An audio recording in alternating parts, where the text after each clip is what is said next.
Boa tarde, boa noite, turma do nono ano! Tudo bom, galera? E aí? Olha, essa semana, hoje, terça-feira, eu estou gravando esse videozinho para a gente começar a trabalhar o segundo capítulo do livro 1, tá bom? Então eu vou fazer um videozinho aqui com vocês, a gente vai ter uma aula quarta-feira de manhã, depois eu vou passar uns exercícios para vocês e assim vai ser a aula da semana. Então nós vamos começar a trabalhar o primeiro item, primeiro slide, tá? Que é o capítulo 2. O que é o capítulo 2? O capítulo 2 fala de redes e conexões, conexões e redes, a produção e circulação no espaço global. O que esse capítulo quer mostrar? Adivinha? Ele quer mostrar como é matematicamente, ou vou dizer, como é concretamente, né, o mundo globalizado. Esse é o objetivo desse capítulo. Se lá no capítulo 1, o nosso objetivo era mostrar o capitalismo do mundo global de uma maneira bem histórica, com algumas características, nesse capítulo nós vamos materializar isso. E a primeira coisa que vamos materializar é entender as redes e conexões. Primeiro, as conexões que interligam o espaço. Então a gente vai entender o que é rede, o que é conexão e o que é espaço. Vamos lá. Primeira coisa, observe esse mapa. Olha que mapa show esse. Esse é o mapa que tem um título. É o mapa das metrópoles brasileiras. Observe uma coisinha que eu vou virar desse lado aqui para mostrar para vocês. Aqui nós temos a legenda do mapa. Você percebe que cada cor aqui identifica uma cidade. E cada cor identifica uma cidade e as suas conexões possíveis. O que é uma conexão possível? É aquilo que integra, não é? A cidade, aquela cidade mais importante. Então, na prática, nós estamos trabalhando isso aqui. Então, vou dar um exemplo, ó, Vitória. Vitória, hein? Olha como é que Vitória influencia com uma cidade de médio para grande porte. Olha como é que Vitória conecta todas as cidades do Espírito Santo. Isso porque é Vitória. Agora vamos ver uma aqui como São Paulo. Vamos ver como Rio de Janeiro. Então, este mapa é o mapa que mostra as redes. Que rede é essa, hein? Rede de comunicação, rede de integração, rede de transporte, rede de influências econômicas. Esse é o tipo de característica desse mapa. Vamos adiante. O que são redes? Rede é definida como estrutura que conecta dentro de um espaço nós ou pontos através de vias ou linhas. Isso é um conceito que está lá no seu livro. No seu livro traz esse conceito. Então, na prática, é um tipo de estrutura que conecta. O que é conectar? É integrar. Tipo o que a gente faz quando a gente conversa pela internet. Conectar, integrar, tá? Fazer parte de um processo. Não adiante. As redes geram conexões. As redes geram conexões entre fluxos materiais e não materiais. Bom, o que é fluxo material, o que é não material? Elas tornam possível a proximidade de pessoas, produtos, serviços e ideias. Vamos para o próximo slide. Então, o que é uma rede material e imaterial? Rede material, neste mundo globalizado, nós podemos dizer que as redes materiais ou imateriais são aquelas redes que integram materiais, produtos, tecnologias, materiais e não materiais. São aquelas que conectam ideias, mensagens. Então vamos ver aqui. As redes materiais. O que elas fazem? Elas integram, ligam objetos, mercadorias, pessoas que vão de um lugar para outro, de outro lugar para um. Já as redes imateriais é aquilo que passa como mensagem, como dados, informação, comunicação. No mundo globalizado, essas duas redes, elas se conectam e a conexão entre elas é que cria o espaço global. Adiante. As redes de produção. Então vamos falar das redes materiais. Aqui vale a pena destacar o poderio das redes materiais na história da humanidade. Então os próximos mapas que eu vou mostrar para vocês, eles terão mostrar para vocês como é que as redes de produção integravam a história do mundo desde que o homem desenvolveu a estrutura do capitalismo. Vai adiante. Aqui nós estamos mostrando o mapa do mundo das navegações. Olha como é que o mapa do mundo das navegações ligava e conectava Europa, África, Ásia. Europa, América. Captou? Entendeu esse mapa, qual é o objetivo dele? Próximo. Olha o mapa das navegações atualmente. Olha como é que ele conecta o mundo inteiro. E dá para você perceber aqui, nesse mapa, que as áreas onde tem maior integração, ou maior conexão, vamos assim dizer, é no Atlântico Norte, porque liga Estados Unidos, Europa. E também na Ásia, que liga Estados Unidos, China, Japão. Próximo mapa. O seu livro cita a chamada Rota da Seda, que ligava a Europa, a China, passando por muitas áreas de conexões. Isso era a conexão do passado. Vamos adiante, outro mapa. Hoje nós vamos mostrar também o mapa rodoviário do mundo, que faz conexões, por exemplo, na América toda, na Europa toda, na África toda. Então, o transporte rodoviário é uma maneira de você conectar de um ponto ao outro, integrar um ponto ao outro. Vamos ao próximo. Aqui nós estamos mostrando as redes rodoviárias brasileiras. Observem, nesse caso aqui, as BRs têm números. Então, número 1, 2, 3, 2. Observem aqui uma rodovia que a gente conhece muito. A número 2, está aqui, a 101, liga Rio Grande do Norte a Rio Grande do Sul. Percebeu como é que ela conecta o Brasil de norte a sul? Então, as rodovias, elas conectam as pessoas. Produtos, mercadorias, serviços. Vamos ao próximo. As ferrovias. Olha como é que esse mapa é um mapa fantástico. Porque é uma maneira de a gente entender como que as ferrovias conectam as pessoas do mundo. Produtos, mercadorias. Agora, olha que curioso, galera. Olha o que esse mapa pode trazer. Informação número 1. Olha nos Estados Unidos, como é que ele é todo integrado. Olha a Europa, toda integrada de ferrovias. Olha na Índia, toda integrada de ferrovia. Olha na China, um pouco lá no sul, sudeste da Ásia, integrada. Olha aqui na Oceania, na Austrália, litoral. Olha aqui na América do Sul. Agora, olha a África, que curiosidade. A África, as redes ferroviárias ligam apenas as áreas de exportação à área que produz. Sabe o que quer dizer isso? Que as ferrovias não têm muita conexão na África. O transporte rodoviário é o que mais tem na África, o ferroviário não. Isso, gente, se explica pela história. Então a África sempre foi excluída das coisas do mundo. A exploração comercial da África só vinculou à África aquilo que ela poderia exportar. O resto não importava. Então você não vai encontrar muita ferrovia na África, a não ser para exportar aquilo que ela produz. Vamos próximo. Aqui nós temos as ferrovias do Brasil. Percebam? As ferrovias do Brasil ligam o Brasil de parte a parte, mas não chega a ter a mesma conexão das rodovias. Mas você percebeu o que é conectividade? Vocês perceberam o que é rede? Então as redes é a maneira como a gente enxerga esse mundo globalizado. Vamos adiante. Agora a internet. Percebem também esse mapa? Pela cor da legenda, o percentual de pessoas que estão conectadas e integradas à rede de internet. Observem, né? Estados Unidos, Canadá, Europa, não toda, Ásia, Japão, Coreia do Sul, Austrália. Agora percebe no nível 2, América do Sul, alguns países da Europa, China, Rússia, aí você vai no nível 3. Então você percebe que tem áreas no mundo que são 100% conectadas à rede de internet, e tem áreas do mundo que chega a ser 0%. Aqui na América, praticamente tem alguns países da América Central. Aqui na África, a maioria não tem acesso à rede de internet. Olha que fantástico isso, galera. Então, esse mundo das redes, tem muitas pessoas que estão fora delas. Não estão conectadas, não estão integradas. Próximo. Você é viciado em internet? É? Fala a verdade. Fala a verdade. Você é viciado na internet? Então vamos lá. Vamos ver o que esse autor vai dizer para nós. Vai adiante. Novas possibilidades de organização da população com a internet, o chamado ciberativismo. Hoje, o que mais existe no mundo é isso, as pessoas fazendo atividade na internet. Vai adiante. Observem, as redes conectam pessoas no mundo inteiro. É lógico, quem tem acesso a ela. Isso cria o chamado ciberativismo. O que é isso?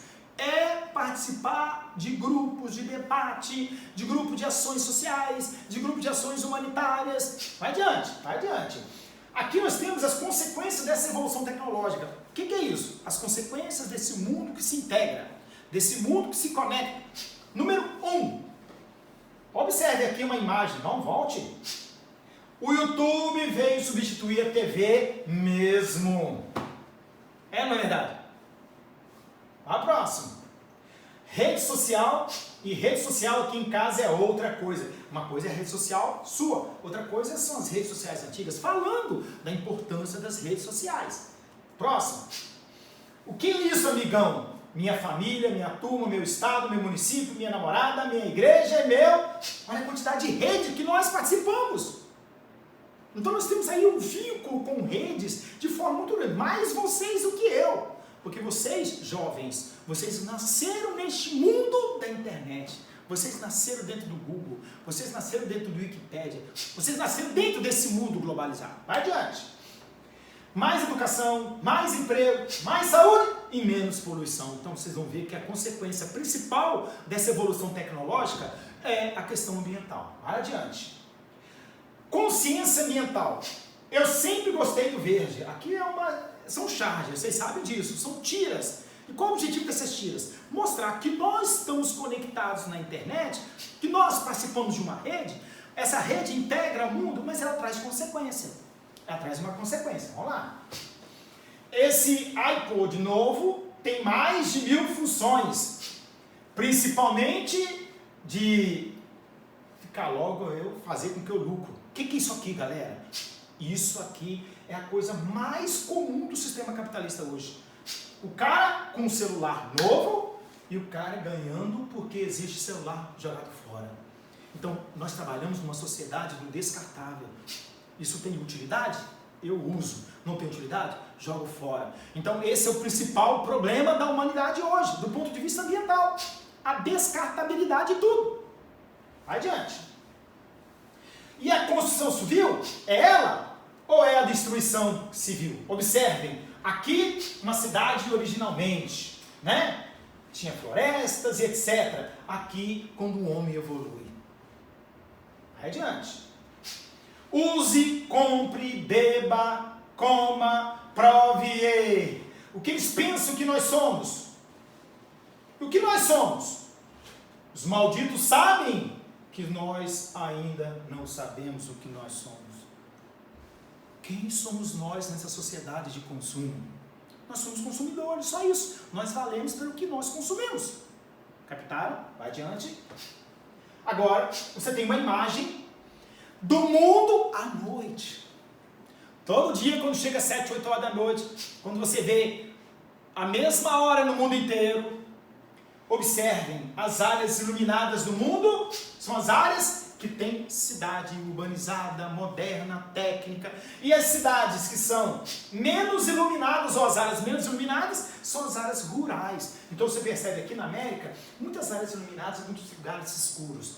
Aqui na Europa, muitos lugares claros. Aqui na África, muitos lugares escuros. Aqui na Ásia, muitos lugares claros no Japão, na Austrália, na Oceania, que é a região, né, também muito iluminada, mas você percebe, tem áreas iluminadas, são as áreas urbanizadas. Tem áreas mais escuras, são as áreas mais rurais. Vai adiante. Uma das consequências dessa evolução tecnológica é que essa evolução tecnológica acaba atingindo os chamados hotspots. O que é isso, professor? Hotspots. Então vamos ver o que está escrito aqui? Comigo, hein? Hotspot é a quantidade de espécies endêmica e o tamanho da área degradada. Esses hotspots também são chamados de hotspots ou biodiversidade, ou seja, definido como área com grande biodiversidade, rica principalmente em espécies endêmicas que você encontra ali e que apresentam alto grau de ameaça. Então, vocês vão ver onde o homem está atuando mais. Próximo mapa, os chamados hotspots mundiais. Observe aqui, onde nós temos os principais hotspots.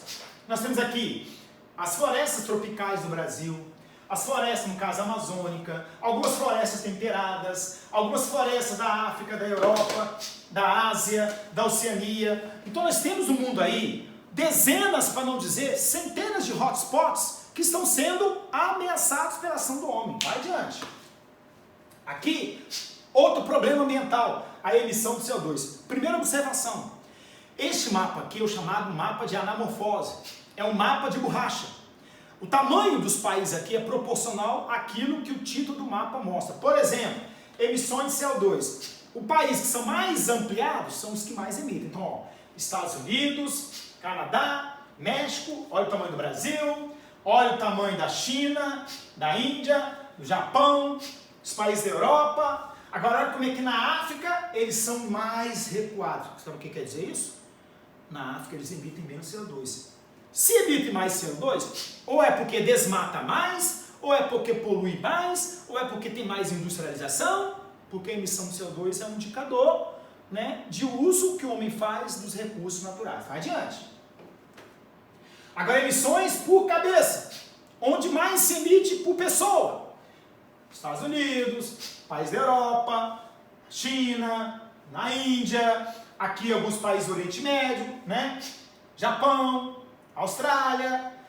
Percebam que os países que mais emitem CO2 são normalmente aqueles países onde as pessoas usam mais recursos naturais, poluem mais, contaminam mais, tá? Porque usam mais automóveis, queimam mais combustíveis fósseis, vai adiante. Os meios de comunicação em massa.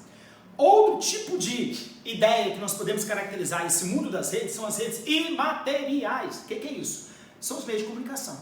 Aqui nós temos uma charge para ilustrar um pouco isso. Compre, compre, compre, compre. Está na moda, CJ. Quieto, eu disse para você não ler, não pensar, não falar e não sentir. O que essa charge, essa tira quer trazer para nós, hein? Qual é a principal ideia que os meios de comunicações trazem para nós? Consumir, comprar, vender.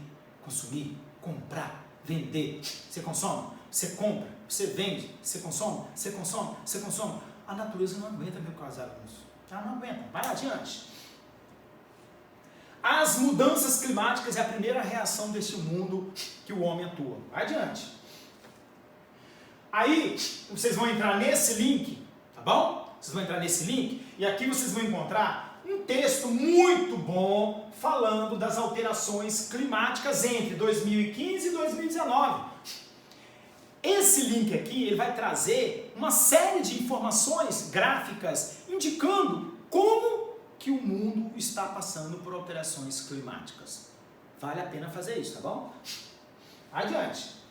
A exploração dos recursos energéticos. Aqui nós estamos vendo a natureza e no meio da natureza as fontes de energia. Ó, o sol, né? A água. Nós temos aqui o vento, ó, a água. Então existem um monte de modelos de recursos naturais. Vamos lá, o próximo. Aqui o seu livro trabalha com uma classificação dos recursos naturais. Esse gráfico aqui, ele é um esquema, tá, caros alunos? Mas lá no seu livro, ele vai citando um a um. Então, por exemplo, os recursos naturais podem ser renováveis, eu uso e não acaba. Eu uso e não acaba. E os não renováveis, eu uso e acaba. Os renováveis podem ser aqueles que produzem energia, por exemplo, o sol, o vento, a hidrelétrica, que é a água, a geotérmica, que é o calor dos vulcões, a biomassa, a maremotriz. Essa é a que produz energia. O renovável hídrico, por exemplo, os lagos, rios, águas subterrâneas, tudo isso produz energia. E os biológicos, agricultura, pesca, floresta, tudo isso, meus caros alunos, é renovável. O homem usa e não acaba. Já os não renováveis, os energéticos, são aqueles que o homem usa e no ato do uso acaba. Os combustíveis fósseis, por exemplo, carvão mineral, petróleo, gás natural, urânio, usou, acabou. E os minerais metálicos, ferro, cobre, alumínio, prata, ouro. E os não metálicos, argila, areia, calcário, mármore, fosfato. Então aqui nós temos um esquema de todos os recursos naturais que o homem usa. Vai adiante. Agora o livro de vocês vai falar do penúltimo assunto.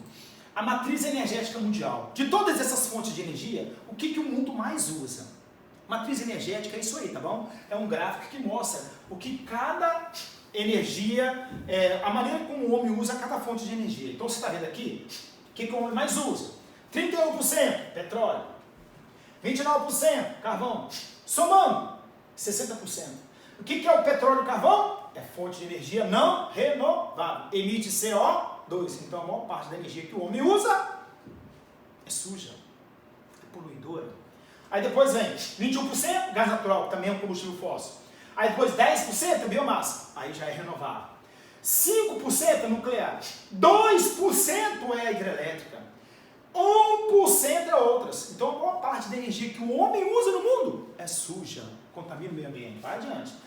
No Brasil agora, volta. No Brasil, observe, 60% é hídrica. O que é isso? Represa, hidrelétrica. 15% é fóssil, petróleo, carvão. Não é de boa qualidade não, mas carvão. 9% é biomassa, a cana. 8% é eólica, é dos ventos. 5% é importado, nuclear e a solar é 0,8%. Que vergonha, né? Temos sol o ano todo. Olha quanto que a gente usa só de energia solar. Que vergonha, galera! Energia solar, o sol é de graça para nós. Vai lá. Bom, então o seu livro vai encerrar dizendo o seguinte: toda essa ação do homem ao explorar os seus recursos naturais, usando as redes, materiais ou imateriais, acaba causando uma pegada. Acho que tem uma imagem aqui antes, volta. Depois aqui não tem uma imagem não, essa é a pegada. Observe, aqui nós estamos mostrando a pegada humana diante daquilo que o homem faz na natureza. Quando o homem usa, quando o homem explora, deixa sua marca. Isso que é pegada ecológica. Então ele deixa pegada ecológica, vai adiante. Deixa pegada ecológica, aonde? Olha aqui. Onde mais temos as pegadas ecológicas. Olha, a quantidade de pé proporcional. Gente, pegada ecológica é uma maneira de medir a quantidade de ação que o homem tem no meio ambiente. Percebe? Área verde significa que tem um pé só. Quer dizer, usou pouco. A área mais laranja tem 2 pés. Está usando. Ó. A área um pouco vermelha está usando, tem 4 pés. Agora imagina esses que são 6 pés. Então, quantidade de pé maior significa que o homem está usando mais, está explorando mais. Consequentemente, está poluindo mais, contaminando mais. Então você percebe, ó, Estados Unidos, Canadá, Europa, Ásia, China, né? O Brasil está no grupo daqueles intermediários. Isso não quer dizer que a gente não polui, a gente polui, mas não comparável, né? Ou no mesmo molde dos países envolvidos. Vai adiante. Agora, pegada ecológica de consumo. Quem mais consome no mundo? Consequentemente, quem mais desperdiça? Consequentemente, quem mais joga fora? Observe, Estados Unidos, Canadá, Europa, olha como é que esses países estão ampliados nesse mapa. Sabe por que eles estão ampliados? Porque são os que mais consomem e, consequentemente, geram efeito ambiental. China, olha o Brasil que está no intermediário. Olha na África como é que eles estão minguados. Sabe por que na África estão minguados? Porque na África eles consomem pouco, exploram pouco. Não que eles não explorem, mas comparativamente, no que se refere o consumo, eles são pouco consumidor, porque tem poucas coisas para eles consumirem, resultado de mercado externo fraco, né, exploração e etc. Vai adiante. Então, caros alunos, eu quero dizer para vocês, isso aqui encerra. Amanhã, né, no caso, quarta-feira, a gente vai ter uma aula de manhã, a gente vai conversar um pouco sobre esse assunto, depois eu vou passar exercício e a gente vai conversar. Um beijo no coração.